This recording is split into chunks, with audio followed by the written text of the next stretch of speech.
What's up mga idol? So ngayon mga idol ay gagawa naman po tayo ng video tutorial kung paano nga ba alisin ang background music. Background music ba? Hindi. Background picture mo. Yan, tama diba? So bagong lahat mag-intro na tayo.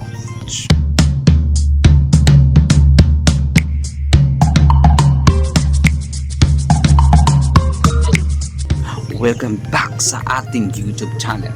So, by the way, don't forget to subscribe my YouTube channel and hit the bell button para ma-notify po kayo sa lahat ng ating video. So, yun nga guys, napakasimple lang po ito. Paano nga ba aalisin ang background picture mo? So, let's go guys, panoorin natin kung paano nga ba, kung ano ang apps na gagawin. So, ito na po tayo screen natin. So, nakikita nyo may yellow dyan, guys. So, yan, pinutin nyo lang yan, guys.